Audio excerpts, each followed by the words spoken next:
Guys, if you're watching this, make sure you subscribe. If you want to watch the whole thing, you can watch it on YouTube, Apple Podcasts, or Spotify. Because I saw Elle before the fight, and I've been speaking to her a bit before the fight. Because I never really, I'm not really friends with any of the OnlyFans girls. They're not really in my group. Yeah. What? So the only one I like, obviously, like I respect all of them, etc. But none of them have really like, I don't know, they're just not in my friend group. Yeah. And Elle, I've managed to actually speak to quite a lot because obviously where I've been working with Kingpin behind the scenes, she's been at all the things like, and I've been there. So I've spoken to her a lot. And I've seen like her training and her progress and stuff, and like what she's managed to do is so crazy. And she's actually really nice. Like I remember, she's so lovely. I remember when she was coming on this podcast, I was like, it's either going to go one of two ways. She's either going to be really nice or like just a bitch. But she was the nicest person. She's so lovely. Ever. Yeah, she's so lovely. I want to hate you. No, I know. Yeah, she's really lovely. And as well, like I feel like her and Astrid, all their comments on TikTok, I'm just like, if I had comments like that every day, I'd actually cry myself to sleep every night. Horrible. I know. It's so crazy. I feel like because Elle obviously came out with her outfit, because I saw her outfit before the fight, and she had like mid and stuff written on it. So she like she embraced it. Yeah, exactly. Yeah. She embraced it and she joked about it herself. But like the comments are crazy. Like if I was told I looked like a man every single day, I'd get shit done. Yeah, I'd have to actually get surgery. Like, 100%. I'd cry so much. Actually, I don't know what I'm talking about. I get that too. But to that level, I'd be like, yeah, I got to fix that shit. I know, it's crazy. But no, I think the fight, AJ was really good as well. Elle just, I think, had that bit more like strength. I think it's more, it's worse when you do lose, because it's not like a normal one where like, okay, you lose, like fine, you go on to the next. Like that's going to haunt them. Yes. For weeks. Like exactly. Anything they do, they're like, yeah, well, you lost the fight to blah, blah, blah. No, I know. But I think AJ did really well considering she only actually trained boxing for 2 weeks. Before it was MMA. Wait, who was the ginger blonde guy who literally laughed? Luke Bennett. That was the best thing I've ever seen in my life. When he walked in, he was like, yeah, fucking boy. And then 6 seconds in, he was like, gotta go. Go. That would be me. If I got in the ring, that would be me. I'd be like, I've got to go. Can I just say? He's so tiny. Is he? Yeah, like he's so tiny. And his original opponent, I think, was like double his weight. But then they changed it. Yeah, then they changed it to the Dean guy, who's the one who looks like Rotashaw. And I was just standing there like, watching the fight, and I was like, someone's gonna die. But like, it's crazy. That Dean guy was getting loads of shit. People were booing him. I was like, why are you all shocked that he won? Yeah, like, no, I know. I feel like it's because no one really likes him in the TikTok world. I feel like his comments, like, everyone just takes the piss. Yeah, because I didn't know who a lot of the fighters were, but obviously where I was working with them behind the scenes, I had like a little presentation on like who everyone was, and I was like, right, okay, and yeah, no, I feel like people liked him when he was doing the Harry impressions, but then when he stopped doing the Harry impressions, people kind of stopped liking him. And then I think Luke had an argument with him, and Luke was like, oh, you're trying to steal my clout or something. This is what I remember anyway. I could be so wrong now. But yeah, it's all a bit crazy. And then there was another fight. I don't know if you've seen this on TikTok. There's this girl. Cheyenne and Tommy. Yes. No, and I'm glad you know, because I bring this up to everyone. I'm like, Cheyenne and Tommy, no one. Me and Izzy Oakley used to just send the lives to each other, just religiously watch. I've only seen it really recently. But I went into so there was like, I had my own dressing room, and then after when Elle came in, I was like, Elle can have my one. And then I had like a joint one, because I'd already got changed, I'd already got dressed and everything. So I just put my bags in one room. And I went into the room to grab something from my makeup bag. And Tommy was in there, and he went, oh, Alexis. And I was like, oh, you're right. Hello. And he's like, oh, yeah. He's like, really nice to meet you, Alexis. And I was like, my name's not Alexis, by the way. It's Lauren. Lauren? And he was like, oh, I thought your name was Alexis. I was like, no. I was like, you can call me Alexis, though. It's fine. Like, I don't mind. Cheyenne's there, like, spitting on her wrist. So I was like, I've seen some stuff on TikTok about you. Yeah. And he goes, what? And I go, oh, like, you know, you've always got, like, the police around your house and stuff. He must be mortified. He'd be like, oh. And I go, so is your girlfriend here? And he goes, what girlfriend? I was like, what's the name? Shy something? And he's like, no, that's not my girlfriend. We're just friends. And then I was like, who are you boxing? And he was telling me about like him and Pulley. And he was like, oh yeah, we're actually just really good mates. And I was like, so Yeah, but you know he had a fight before, and Cheyenne had a fight with this other girl as well. Yeah, that's some blonde girl. I religiously watched that as well. I watched the whole thing. Crazy stuff. Whole thing. I've seen stuff where he'll like pack her suitcase and like throw it down the stairs. Yeah. And like the police come round, and then his like government name got baited, and like. And she was. Wild. I remember she was like down the street or something, and she got chased down the street while on live. Can these people end their lives? Yes. Do you know what I mean? If my life is at risk, I'm gonna be like, guys, I'll be back in 10. We'll let you know what happens. I'm not going to be there like, send gifts quick. Thank you. I know. It's so bad. It's like, follow if you want to see me get arrested. Like, what? I say this though, and then I'll watch it. I'll tune into the next one. And I'll see like, because I never catch the actual live streams, but then I'll see the replays, and it's like part 2 in the comments, part 3, part 4. And I'm sitting there like, oh my 2 God, hours why am I deep. watching this? Yeah. Wow, I can't believe it. Then I'm like, why did I get no sleep last night? And it's like, Cheyenne and Tommy. Okay, so any behind the scenes tea that you can give us from the fight? Behind the scenes. Was there anyone? Oh, I saw something. Okay. So there was this girl who came. I don't know her name. She was wearing like a neon yellow outfit, and she was in Chef Dave's corner. Okay. After the fight, I got sent like a video, and it was a TikTok, and it was HS getting with her. But I was like, hold on, is she like Chef Dave's girlfriend or something? Because he brought her along. She was backstage with him in his dressing room. And then I was like, now I'm seeing HS like necking on with her. I was like, what is going on? And then she made like a TikTok like, oh, night of the fight with @Chef Dave. And all the comments were like, how was HS? Did HS get you the VIP? Like, it was like 100 comments just about HS. Oh my God. And I was like, oh my God. So I've got no idea. I didn't see anything That's in person. That's the most HS thing I've ever heard in my life. Yes, was there anyone that you met that you didn't really like, or was everyone just pretty... Everyone was all right, to be fair, because I did a bunch of the interviews. Everyone was okay. I'm trying to think, was anyone a bit weird or anything? No, I don't think so. I think everyone was all right. Everyone was lovely. So that's good. It. I'm glad. Right, we're going to move on. So I'm going to just touch on your OnlyFans stuff. Yes. So you do OnlyFans. I do OnlyFans. I love that for you. Mm-hmm. When you first started, how did you get into it?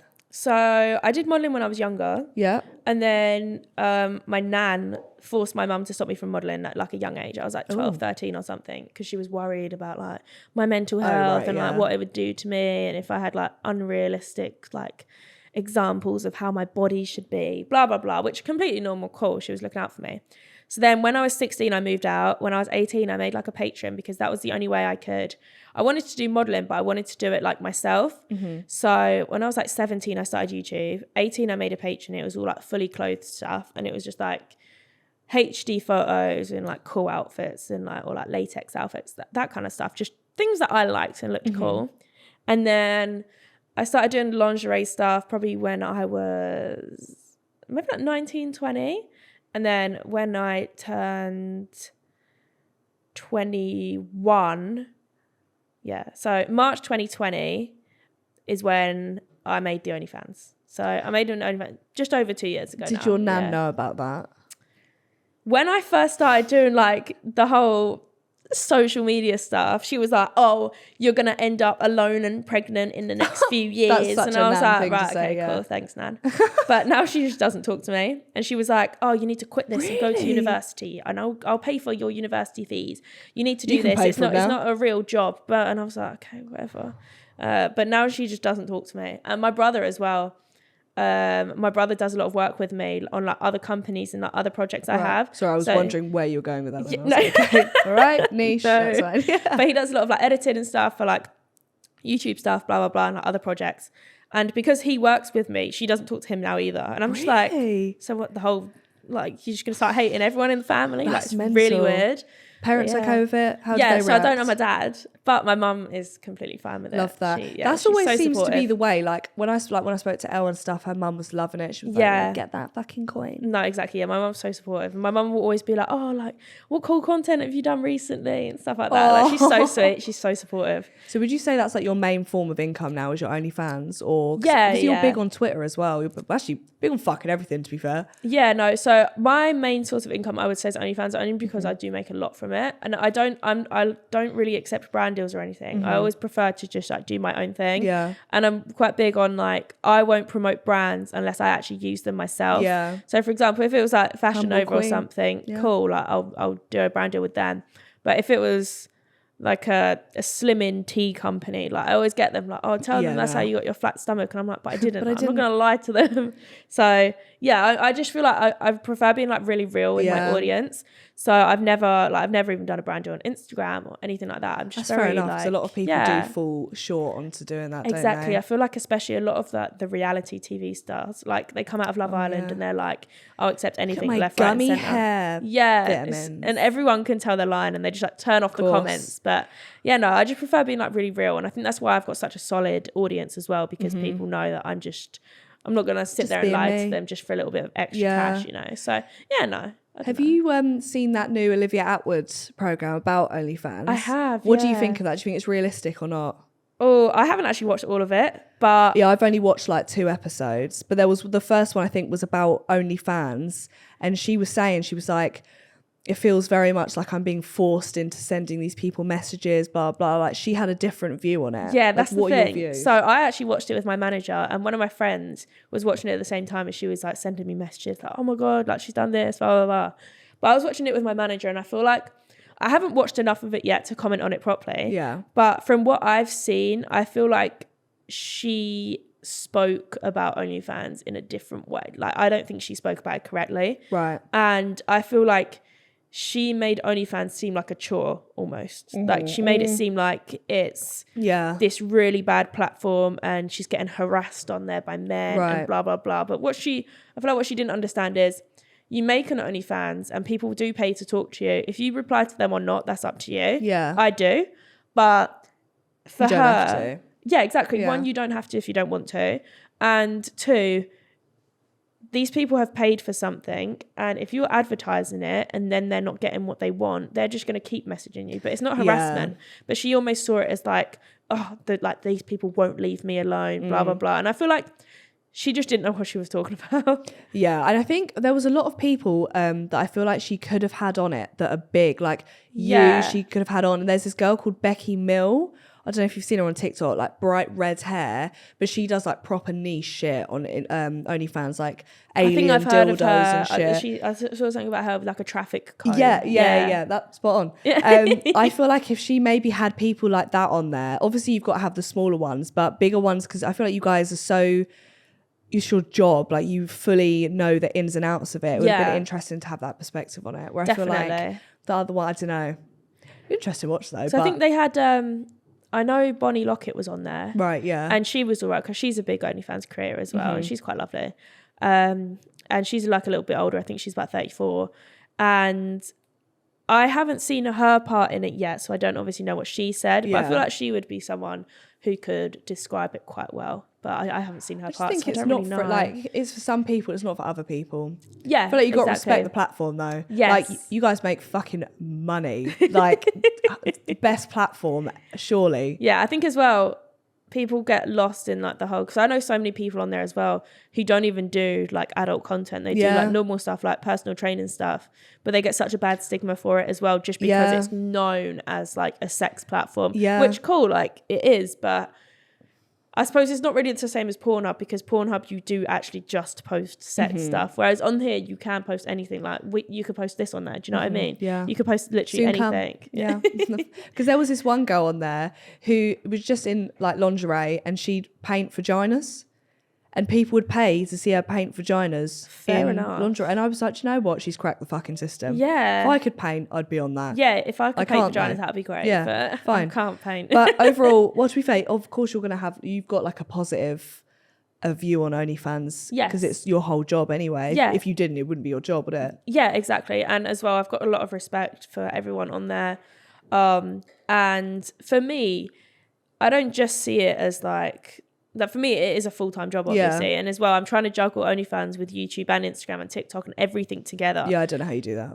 But I actually don't know how you do that. I do not sleep. Like I haven't slept. But yeah, no, for me, it's just, I just see it like another social media platform. Like I talk to people on there, I reply to people on there. And a lot of people, they just message me and like they're talking about how they've had a bad day at work and stuff like that. And as much as you get people who just want to talk about sex, you also get those people who are really lonely and they don't have anyone to talk to. And I don't know, just sometimes it just feels nice like being able to talk to them and know that you just spending 2 minutes of your time sending them a message like, oh, I hope you feel better, or I hope you have a better day at work tomorrow. Make their day. It makes their day, exactly. And I don't know, I like it. Get your bag. That's what I say. Who's fucking judging? If you're judging, you're missing out anyway. Do you know what I mean? Exactly. And I mean, I don't care. Yeah.